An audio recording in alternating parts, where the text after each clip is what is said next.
Bharatiya Janata party Madhya Pradesh के अध्यक्ष श्री विष्णुदत्त जी शर्मा और हमारे मध्य प्रदेश के तेज तर्रार और संवेदनशील मुख्यमंत्री श्रीमान शिवराज सिंह जी चौहान, यहाँ के प्रभारी भारत सरकार के रेल मंत्री श्री अश्विनी जी वैष्णव, श्री कैलाश विजयवर्गीय जी, श्री उषा ठाकुर, श्री जगदीश देवड़ा जी, श्री ओम प्रकाश जी सकलेचा, श्री मोहन यादव जी, श्री हरदीप गंज जी और यहाँ के सांसद श्री सुधीर जी गुप्ता, श्री पवन पाटीदार जी, श्री बंशीलाल जी गुर्जर, श्री तेज बहादुर सिंह, श्री दिलीप सिंह परिहार, श्री अनिरुद्ध माधव मारू जी, श्री जितेंद्र प्रधानी, श्री सज्जन सिंह जी चौहान, श्री क्षितिज भट्ट, श्रीमती स्वाति जी चौहान और मंच मैदान में मौजूद मेरे सभी सम्मानित बहनों एवं भाइयों, जन आशीर्वाद यात्रा आज यहां से प्रारंभ हो रही है। आशीर्वाद किसे चाहिए? शिवराज सिंह के नेतृत्व की सरकार को चाहिए।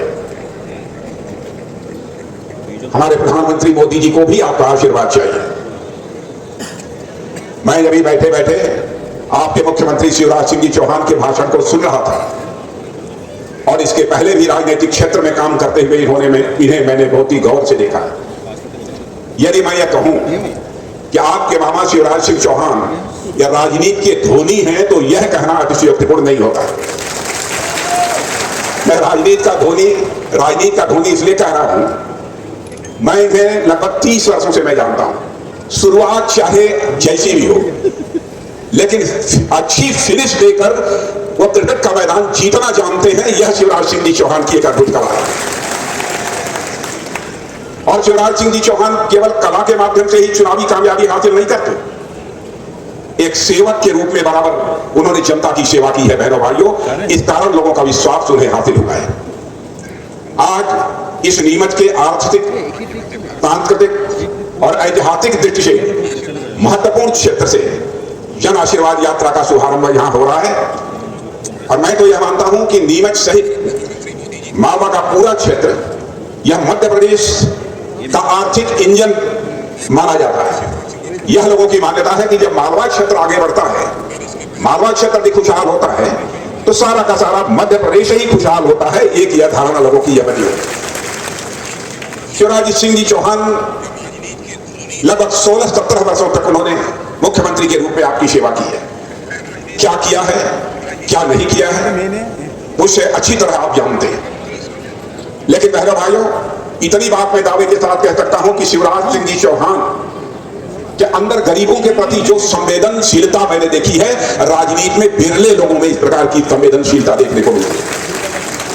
जिस तरीके से जनता के साथ एक अपनापन का भाव बनाने में उन्होंने कामयाबी हासिल की है, मेरे बहनों भाइयों, वह काबिले तारीफ है।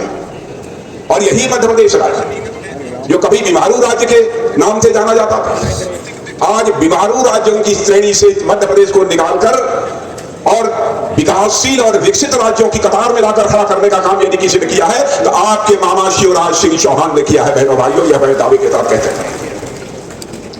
आपने बीच में थोड़े समय के लिए 1.5 साल 2 साल के लिए कांग्रेस का भी एक मुख्यमंत्री देखा है और लगातार लंबे समय तक आपने शिवराज सिंह जी चौहान को भी मुख्यमंत्री के रूप में आपने देखा है। बहनों भाई, आप स्वयं ही यह कल्पना कर सकते हैं कि सचमुच सेवक के भाव से, शासक के भाव से नहीं, सेवक के भाव से जनता की कौन सेवा कर सकता है। और जितना मैं जानता हूं, विगत 30, 35, 40 वर्षों से मैं कह सकता हूं, प्रारंभ से ही शिवराज सिंह चौहान ने एक सेवक की तरह अपनी भूमिका निभाई है। और आज संगठन को भी श्री बीडी शर्मा ने जिस तरीके से ताकत दी है, जिस तरीके से मजबूत बनाया है, मैं मानता हूं कि जो विजय हासिल होगी हमारे संगठन की, यानी हमारे प्रदेश अध्यक्ष वी डी शर्मा जी के नेतृत्व में शिवराज सिंह जी चौहान की और इस भारतीय जनता पार्टी की बहुत बड़ी विजय हासिल होगी। और मेरे बहनों भाइयों, जहां तक केंद्र का सवाल है, मोदी जी की सरकार का सवाल है, मुझे ज्यादा कुछ कहने की जरूरत नहीं है। आप लोग जानते हैं, इस सच्चाई को कोई नकार नहीं सकता कि मोदी जी की सरकार बनने के बाद पिछले 9 वर्षों में भारत का कद दुनिया में तेजी के साथ बढ़ा है। पहले भारत अंतरराष्ट्रीय मंचों पर कुछ बोलता था तो लोग भारत की बातों को गंभीरता पूर्वक नहीं लेते थे।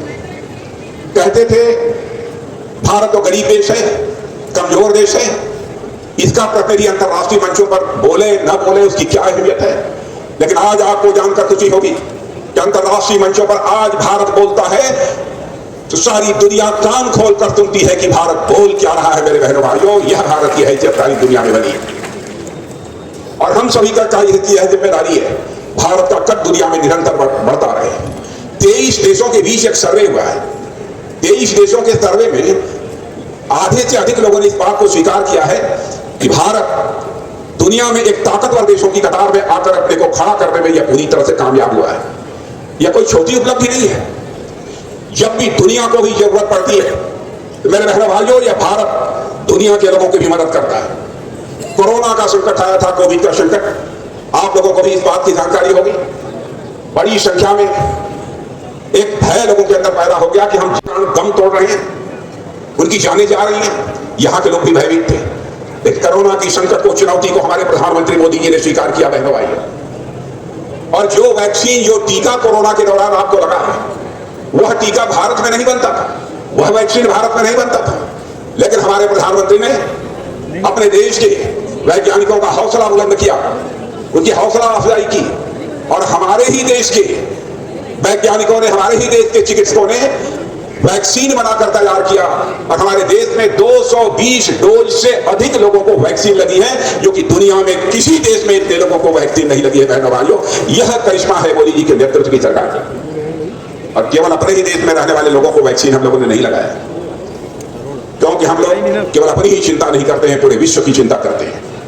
क्योंकि भारत के रहने वाले ऋषियों और मनुष्यों ने भारत में रहने वाले लोगों को ही अपने परिवार का सदस्य नहीं माना है, बल्कि पूरे विश्व की धरा पर रहने वाले लोगों को अपने परिवार का सदस्य मानते हुए वसुधैव कुटुंबकम का संदेश सारे विश्व को किसी देश ने दिया है। मेरे बहनों भाइयों, तो हमारे और आपके देश भारत ने दिया है। एक ऐसा हमारा यह देश है। 100 से अधिक देशों को हम लोगों ने वैक्सीन मुहैया कराई, 100 से अधिक देशों को। आज भी उन देशों में भारत के इस सहयोग की चर्चा होती है। यह हैसियत है भारत की।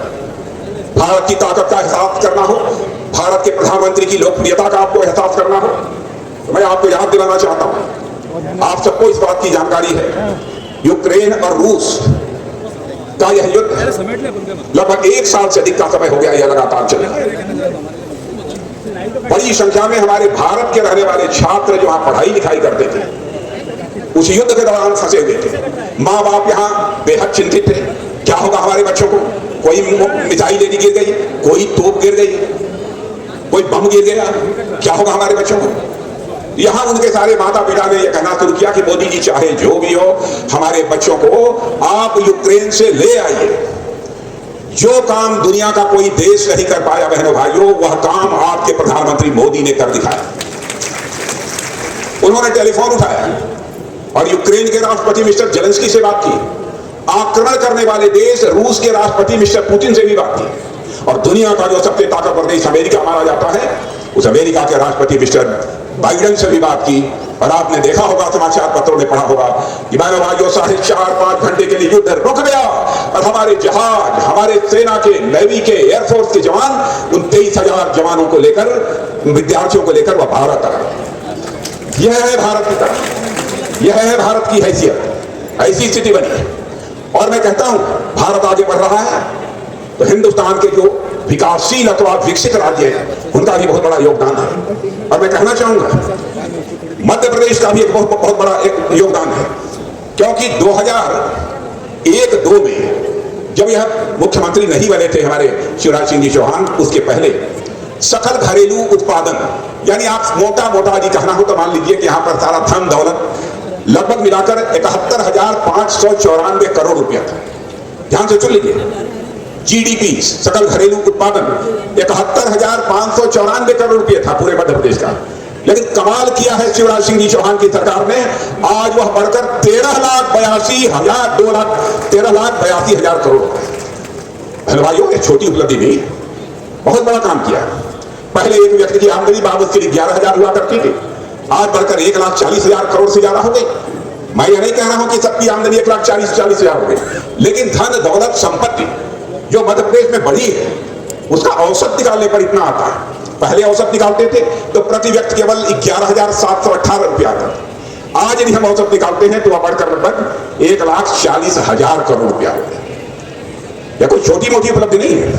और इतना ही नहीं, सारे देश की अर्थव्यवस्था यानी भारत देश की धन दौलत में पहले मध्य प्रदेश बामुश्किल 3%, 3.5, 3.6 यही योगदान किया करता था।